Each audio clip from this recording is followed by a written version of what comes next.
Honey, I'm home. I'm in here. What's for dinner? Chicken will be ready after I love you. I want to watch the news. I came from a long days of work. 10 hours! 10 hours! Everywhere. My bones ache. I'm tired. I want food. You know what? I want to watch the news. A long day. Fine. Ladies and gentlemen, good evening to you. This is John Harper Patrick. And I'm Darla Lawrence, bringing you tonight's news from NBC. The news this evening is filled with reports of recent arrests of political figures, activists and politicians alike, on account of their allegations of communist involvement. Many of those who are accused are part of the Communist Party here in America. Among them are Elizabeth Gurley Flynn. She is a prominent leader in the movement for women's civil liberties. 23 members in total are being charged. Critics of this action have labeled it as a direct attack on liberal politicians and conservative leaders. Also signed into law by the President was the Communist Control Act. This law outlaws any involvement in the Communist Party, whether it be membership or support of. This bill signals a major step forward in our nation's current political climate, labeled mcarthyism. The current hunt for communists in the United States has consumed the entire nation in fear of the Soviet threat permeating into our American lives. The organization standing on the forefront of our nation's struggle against socialism is the Senate Internal Security Committee, headed by Joseph McCarthy, a senator from Wisconsin.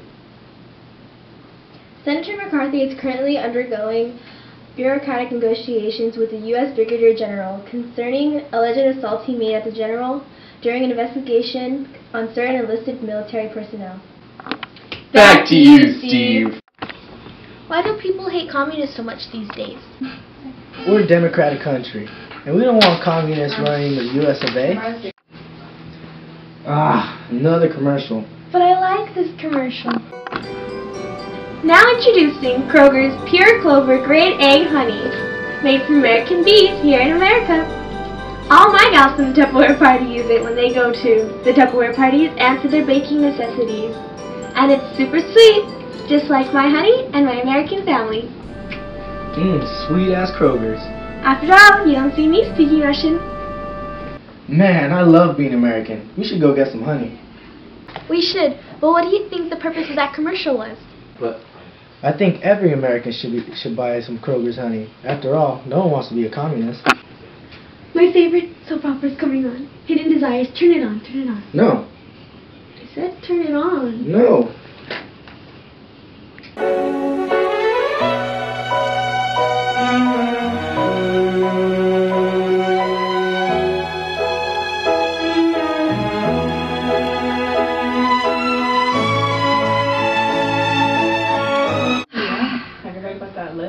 Yes. Sally, I have some news for you. Lionel Slander, your love, has been accused of being a communist. The blacklist? Oh no, what are you gonna do? I don't know, communist, are you sure? Yes, I am. What a waste. Did you hear? Yes! The Hollywood blacklist. I know. How terrible. I know he just wanted to increase the rights of minorities. He was going against the government. You better be careful. And if they catch you standing up for him? I know, geez. Yeah. Why are they accusing Slander of being a communist? He's my favorite actor. Oh, let's watch that show with Ray Hanna. Oh, he's going to be interviewing Arthur Miller tonight. Oh, really? Hi everybody, thank you for being here on the show. We have a very special guest today. He's from New York, was a great playwright, wrote The Crucible. Arthur Miller, everybody.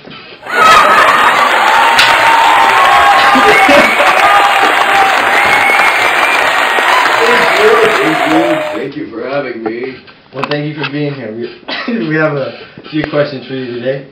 Alright. Well, back in the time, how were the social and political aspects of the time period when you published The Crucible? Well, needless to say, the situation was bad. The people were poor, there was a lot of unrest. People were being accused of being communists just for being a sympathizer or a pro-communist. I mean, there was really nothing you could do. It was mass hysteria. Okay, and this book, The Crucible, what made you write the play?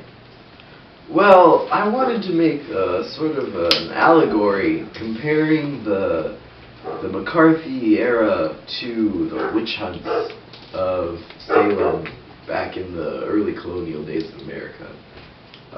It drew a parallel to personal experience of my own in which my close personal friends were actually accused of being communists, and then it led on to myself being accused as well. It was a very hard time for us, and that's why I really found the importance of finding the truth. Wow, what a life story you got there. Well, how did the concept of groupthink get involved into your life of this time?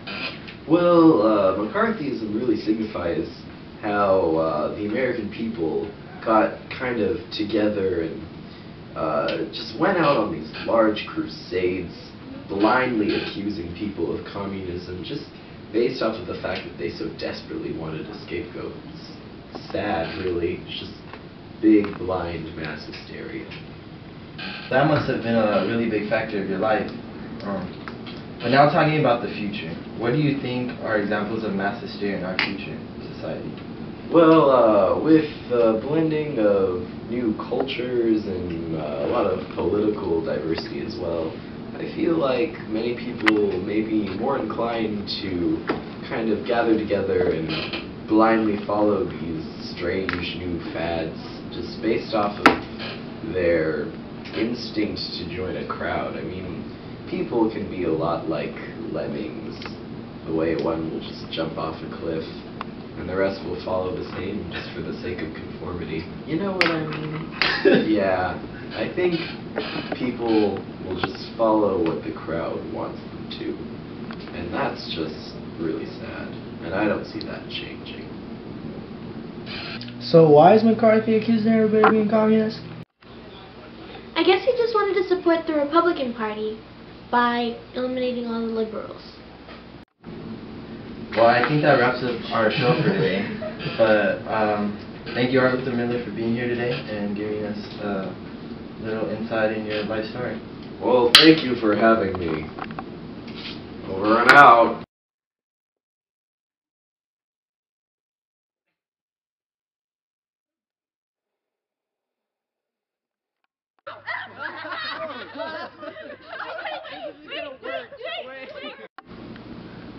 Also signed into law was the Communist Control Act by the President.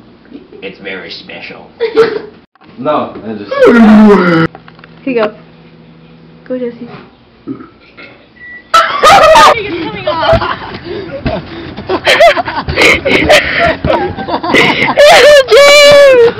Yeah, get him!